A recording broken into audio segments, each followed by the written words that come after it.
ಕಾಂಗ್ರೆಸ್ ಮನೆಯಲ್ಲಿ ಅಧಿಕಾರ ಹಸ್ತಾಂತರದ ಚರ್ಚೆಗೆ ಪೂರ್ಣವಾಗಿ ಬ್ರೇಕ್ ಬಿದ್ದಿಲ್ಲ. ಸಿದ್ದರಾಮಯ್ಯನವರು ಖಡಕ್ ಸಂದೇಶವನ್ನು ರವಾನೆ ಮಾಡಿದ್ರೂ ಕೂಡ ಪರಿಸ್ಥಿತಿ ಇನ್ನೂ ಬೂದಿ ಮುಚ್ಚಿದ ಕೆಂಡ.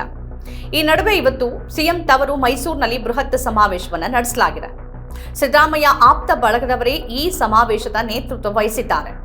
ಇತ್ತೀಚೆಗೆ ರಾಜ್ಯ ಉಸ್ತುವಾರಿ ಸುರ್ಜೇವಾಲಾ ರಾಜ್ಯದ ಆಡಳಿತದಲ್ಲಿ ತುಸು ಹೆಚ್ಚೇ ಹಸ್ತಕ್ಷೇಪ ಮಾಡಿದಂತಿದೆ. ಅದಕ್ಕೇನೆ ಬಿಜೆಪಿಯವರು ಸುರ್ಜೇವಾಲಾ ಸೂಪರ್ ಸಿಎಂ ಅಂತಿರೋದು. ಈ ಗೊಂದಲದ ಹೊತ್ತಲ್ಲಿ ಸುರ್ಜೇವಾಲಾ ಅವರ ಸಾಲು ಸಾಲು ಶಾಸಕರ ಸಚಿವರ ಜೊತೆ ಸಭೆ ನಡೆಸೋದರ ಹಿಂದಿನ ಉದ್ದೇಶ ಏನು? ಅಷ್ಟತಂತ್ರ ಸ್ಥಿತಿ ಸರ್ಕಾರದಲ್ಲಿದೆಯಾ?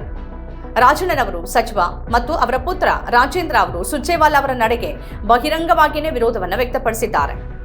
ಸಚಿವ ಕೆಎನ್ ರಾಜಣ್ಣ ಸುರ್ಜೇವಾಲಾರನ್ನ ಭೇಟಿನೂ ಆಗಿಲ್ಲ. ಒಟ್ಟಾರೆಯಾಗಿ ಸುರ್ಜೇವಾಲಾ ಸಭೆ ಅನಗತ್ಯವಾಗಿ ಗೊಂದಲ ಮೂಡಿಸಿರುವುದಂತೂ ಸತ್ಯ. ಇವೇ ಮೊದಲಾದ ಕಾರಣಕ್ಕೆ ಸಿದ್ದರಾಮಯ್ಯ ಮತ್ತವರ ಬಣ ಶಕ್ತಿ ಪ್ರದರ್ಶನಕ್ಕೆ ಮುಂದಾಗಿರಬಹುದು. ಇವರ ರಾಜಕೀಯ ಏನೇ ಇರಲಿ, ರಾಜ್ಯದ ಜವಾಬ್ದಾರಿಯುತ ನಾಗರಿಕರಾಗಿ ನಾವೀಗ ಕೇಳಬೇಕಾಗಿರೋದು ನಿಮ್ಮ ಶಕ್ತಿ ಪ್ರದರ್ಶನವೋ ಮತ್ತೇನೋ, ಜನರ ಹಣವನ್ನ ಯಾಕೆ ಹೀಗೆ ಪೋಲ್ ಮಾಡ್ತಿದ್ದೀರಿ ಅಂತ. ಇದನ್ನ ಸಾಧನಾ ಸಮಾವೇಶ ಅಂತ ನೀವೇ ಕರೆದಿದ್ದೀರಿ.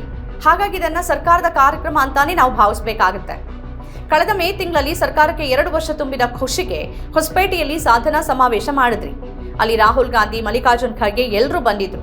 ಬೆಂಗಳೂರಿನಲ್ಲಿ ಪ್ರವಾಹ ಬಂದ್ರು, ನಿಮ್ಮ ಸಮಾವೇಶ ನಿಲ್ಲಿಲ್ಲ. ಅದಾಗಿ 3 ತಿಂಗಳಿಗೆ ಮತ್ತೊಂದು ಸಮಾವೇಶ ಯಾವ ಪುರುಷಾರ್ಥಕ್ಕೆ?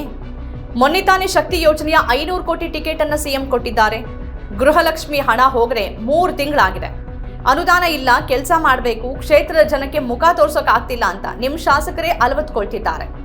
ರಾಜ್ಯದ ಆರ್ಥಿಕ ಸ್ಥಿತಿ ಹೀಗಿರುವಾಗ ಕೋಟ್ಯಾಂತರ ರೂಪಾಯಿ ಖರ್ಚು ಮಾಡಿ ಏನ್ ಸಾಧನೆ ಮಾಡ್ತೀರಿ? ಇದಕ್ಕೆ ಹಣಕಾಸು ಖಾತೆಯನ್ನು ತಮ್ಮಲ್ಲೇ ಉಳಿಸ್ಕೊಂಡಿರೋ ಮುಖ್ಯಮಂತ್ರಿ ಅವರೇ ಉತ್ತರಿಸಬೇಕು. ಜನರ ಹಣವನ್ನ ಖರ್ಚು ಮಾಡುವಾಗ ಉತ್ತರದಾಯಿತ್ವ ಬೇಕಲ್ವಾ? ಪದೇ ಪದೇ ಸಮಾವೇಶ ಮಾಡೋದ್ರಿಂದ ನಿಮ್ಮ ವರ್ಚಸ್ಸು ಹೆಚ್ಚಾಗೋದಿಲ್ಲ, ಬದಲಾಗಿ ಕಡಿಮೆ ಆಗತ್ತೆ. ಕೊನೆಗೆ ನಿಮ್ಮ ಸಾಧನೆ ಬರೀ ಸಮಾವೇಶ ನಡೆಸಿದ್ದೇ ಆಗತ್ತೆ ವಿನಃ ಅಭಿವೃದ್ಧಿ ಅಲ್ಲ.